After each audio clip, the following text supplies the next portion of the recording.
ഈശോ ശരിക്കും സ്തുതിയായിരിക്കട്ടെ. ഈശോ നമ്മളെല്ലാവരെയും സമൃദ്ധമായി അനുഗ്രഹിക്കട്ടെ. നമുക്കിന്ന് ഉൽപ്പത്തി പുസ്തകത്തിലെ 47 അധ്യായത്തിലെ 6 തിരുവചനം വായിക്കാം. വചനത്തിൽ ഇങ്ങനെ പറയപ്പെടുന്നു: ഈജിപ്ത് ദേശം മുഴുവനും നിനക്ക് അധീനമാണ്. നാട്ടിൽ ഏറ്റവും നല്ല സ്ഥലത്ത് നിന്റെ പിതാവിനെയും സഹോദരന്മാരെയും പാർപ്പിക്കുക. അവർ ഗോഷേൻ ദേശത്ത് താമസിക്കട്ടെ. അവരിൽ കാര്യശേഷിയുള്ളവരെ നിനക്കറിയാമെങ്കിൽ എൻ്റെ കാലികളെ അവരെ ഭാരമേൽപ്പിക്കുക. Praise the Lord. ഇസ്രായേൽക്കാർ 430 വർഷം ഈജിപ്തിൽ വസിച്ച പ്രദേശത്തെയാണ് ബൈബിളിൽ ഗോഷേൻ എന്ന് വിളിക്കുന്നത്. നൈൽ നദി മധ്യധാരണയിൽ ചെന്നു ചേരുന്നതിൻ്റെ സമീപ പ്രദേശത്തുള്ള ഫലസമൃദ്ധമായ ഒരു ഭൂമിയാണിത്. ഈജിപ്തിൻ്റെ വടക്കേ കിഴക്കേ അതിർത്തി പ്രദേശമാണെന്നും ഇതിനെ പറയാൻ സാധിക്കും. ഉൽപ്പത്തി പുസ്തകത്തിൻ്റെ അവസാന അധ്യായമാണ് നമ്മൾ വായിച്ചു കേട്ടത്.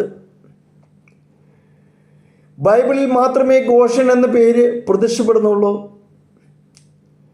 ഈജിപ്ത് രേഖകളിൽ മറ്റ് പേരുകളാണ് ഉപയോഗിച്ചിരിക്കുന്നത്. അതിൽ പ്രധാനപ്പെട്ട ഒന്നാണ് റസ്മേസ് അഥവാ റെമസ്മേസ് എന്ന ഈ പേര് ബൈബിളിൽ ഒരിക്കൽ ഉപയോഗിച്ചിട്ടുണ്ട്. ഉൽപ്പത്തി പുസ്തകത്തിൽ 47 അധ്യായത്തിലെ 11 തിരുവചനത്തിൽ ഉപയോഗിച്ചിട്ടുണ്ട്.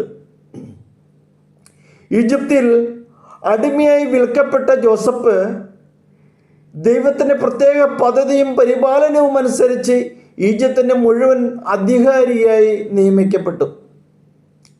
ഫറവോ തന്നെയാണ് ഏറ്റവും ഉന്നതമായ ഈ പദവിയിൽ ജോസഫിനെ നിയമിച്ചത്. രൂക്ഷമായ ക്ഷാമത്തിൽ നിന്ന് രക്ഷ നേടാൻ ഫറവോയുടെ ഉപദേശപ്രകാരം ജോസഫ് തൻ്റെ പിതാവിനെയും സഹോദരന്മാരുടെയും എല്ലാ ബന്ധുക്കളെയും എല്ലാവരും തന്നെ ഈജിപ്തിലേക്ക് ക്ഷണിച്ചു. മരിച്ചുപോയി എന്ന് കരുതിയ മകൻ ജീവിച്ചിരിക്കുന്നു എന്നറിഞ്ഞ യാക്കോബിനെ ഈജിപ്തിലെത്തി മകനെ കാണാൻ തിടുക്കമായി ഈജിപ്തിലെ ഏറ്റവും നല്ല രഥങ്ങളിൽ പിതാവിനെ കൊണ്ടുവരാൻ സജ്ജീകരണങ്ങൾ നടത്തി. ജോസഫ് ഗോഷനിൽ വെച്ച് അദ്ദേഹത്തെ എതിരേറ്റു. ഇതാണ് വചനത്തിൽ എഴുതപ്പെട്ടുള്ളത്. ഇടയന്മാരായ തൻ്റെ കുടുംബത്തിന് ഏറ്റവും അനുയോജ്യമായ പ്രദേശമാണ് ഗോഷെൻ എന്ന് ജോസഫ് തീരുമാനിച്ചു. ഈജിപ്തിലെ ഏറ്റവും ഫലപുഷ്ടമായ പ്രദേശമാണതെന്ന് ഫറവോയും അംഗീകരിക്കുകയും അവിടെ വസിക്കാനായിട്ട് യാക്കോബിനും കുടുംബത്തിനും നിർദ്ദേശം നൽകുകയും ചെയ്തു. അതുകൊണ്ടാണ് നമ്മൾ വചനത്തിൽ വായിച്ചു കേട്ട് ഈജിപ്ത് ദേശം മുഴുവൻ നിനക്ക് അധീനമാണ്. നാട്ടിൽ ഏറ്റവും നല്ല സ്ഥലത്ത് നിന്റെ പിതാവിനെയും സഹോദരന്മാരെയും പാർപ്പിക്കുക. വലിയ പ്രതീക്ഷയോടെ അവിടെ വന്നു. ഏറ്റവും ഫലപുഷ്ടമായ സ്ഥലം അവകാശമായി കിട്ടി. സമൃദ്ധിയുടെ മധ്യത്തിൽ രാജാവിൻ്റെ പ്രത്യേക സംരക്ഷണവും ആനുകൂല്യങ്ങളും സ്വീകരിച്ച് അവർ അവിടെ വാസം ആരംഭിച്ചു. പക്ഷേ പിന്നീടാണ് അത് വലിയൊരു കെണിയായി തീർന്നത്.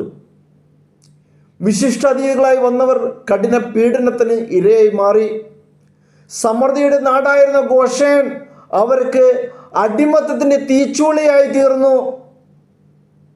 അവിടുത്തെ ഇഷ്ടികക്കളയങ്ങൾ അവരുടെ വിയർപ്പും കണ്ണീരും ചോരയും തളഞ്ഞിട്ട് കർത്താവ് ശക്തമായി ഇടപെട്ടാണ് അവരുടെ ദുരിതങ്ങൾക്ക് അറുതി വരുത്തിയത്. പ്രത്യക്ഷത്തിൽ അനുഗ്രഹവും സമ്മാനവുമായി തോന്നുന്നതെല്ലാം അങ്ങനെ ആവണം എന്നില്ല. അതാണ് ഞാൻ പറഞ്ഞതിൻ്റെ പൊരുൾ. ആരംഭത്തിലുണ്ടാവുന്ന സമൃദ്ധിയും സന്തോഷവും അവസാനം വരെ നിലനിൽക്കണമെന്നില്ല. വരൾച്ചയും ക്ഷാമവും ബാധിച്ച വക്തത്വ ഭൂമിയേക്കാൾ ഫലസമൃദ്ധമായ ഗോഷെൻ ആകർഷകമായി തുടക്കത്തിൽ നമുക്ക് തോന്നും. എന്നാൽ എന്താണ് ഈ സമൃദ്ധിയുടെ പിന്നിൽ പതിയിരിക്കുന്നതെന്ന് സാവധാനമേ നമുക്ക് വെളിപ്പെടും. അടിമത്തത്തിലേക്ക് നയിക്കുന്ന സമൃദ്ധിയുടെ പ്രതീകമാണ് ഗോഷെൻ. നമ്മൾ ചിന്തിക്കണം, ഏതാണ് എൻ്റെ ഗോഷെൻ? താൽക്കാലികമായിട്ട് നമുക്ക് സമൃദ്ധികൾ അല്ലെങ്കിൽ നമ്മുടെ ജീവിതത്തിൽ പലതും വന്നുവിടുമ്പോൾ നമ്മൾ വിചാരിക്കും ഇതായിരിക്കും നമ്മുടെ ജീവിതത്തിലെ ഏറ്റവും വലിയ വിജയമെന്ന്. പ്രിയമുള്ളവരെ, അതല്ല വിജയം. ഒരുപക്ഷേ നമ്മുടെ നാശത്തിന് വേണ്ടിയും ആത്മീയവും മാനസികവും ശരീരം എല്ലാ നാശത്തിനു വേണ്ടി ഒരുക്കി വച്ചിരിക്കുന്ന ഒരു തടവറയാവാം നമ്മുടെ എല്ലാം ഗോഷേൻ. നമ്മളപ്പോഴും അവർ യാത്രയിലായിരുന്നു, അവർ കാനാൻ ദേശത്ത് എത്തിയില്ല. അവർക്ക് കരുതി വെച്ചിരിക്കുന്നത്, ദൈവം കരുതി വെച്ചിരിക്കുന്നത് പാലും തേനും ഒഴുകുന്ന കാനാൻ ദേശമായിരുന്നു. പക്ഷെ അവിടെ നമുക്ക് വചനത്തിൽ വായിക്കാൻ അറിയാം, ജോഷുവയും കാലേബും ഒഴികെ മറ്റാരും അവിടെ പ്രവേശിച്ചതായിട്ട് ബൈബിളിൽ രേഖപ്പെടുത്തിയിട്ടുണ്ട്. പ്രിയമുള്ളവരെ, മനസ്സിലാക്കുക, ദൈവം അനുഗ്രഹിച്ച് തരുന്നത് മാത്രമേ നമ്മുടെ ജീവിതത്തിൽ ആത്മീയമായാലും ഭൗതികമായാലും നിലനിൽക്കുന്നുള്ളൂ. മറ്റെല്ലാം നമ്മളിൽ നിന്ന് നീങ്ങിപ്പോകും. അത് നമ്മൾ തന്നെ മനസ്സിലാക്കണം. ഏതാണ് നമ്മുടെ ഗോഷൻ, നമ്മൾ ഏത് ഗോഷനിലാണ് നമ്മൾ ഇരിക്കുന്നത് എന്നുള്ളത്. നമ്മൾ കാണുന്നതെല്ലാം മിഥ്യയായി തീരാം. നമുക്കറിയാം, ഇന്നത്തെ പലതും കടന്നു പോകും. നമ്മുടെ മുമ്പിൽ നാളെ കടന്നു വരുമ്പോൾ നമ്മൾ ഇന്ന് കാണുന്നതല്ല നാളെ മറ്റൊന്ന് കാണുന്നു. മിത്രങ്ങൾ ശത്രുക്കളാവും, ശത്രുക്കൾ മിത്രങ്ങളാവാം. ജീവിതത്തിൽ പലതും സംഭവിക്കും. അതുകൊണ്ട് ദൈവത്തിനോട് ചേർന്ന് നിൽക്കുക, ദൈവത്തിൻ്റെ വചനങ്ങളനുസരിച്ച് ജീവിക്കാൻ പഠിക്കുക. അതിൽ കൂടെ മാത്രമേ നമുക്ക് ശരിയായുള്ള രക്ഷയിലേക്ക് കടക്കാൻ സാധിക്കുകയുള്ളൂ എന്നുള്ള സത്യം തിരിച്ചറിയുക. ദൈവം നമ്മളെ എല്ലാവരെയും അനുഗ്രഹിക്കട്ടെ.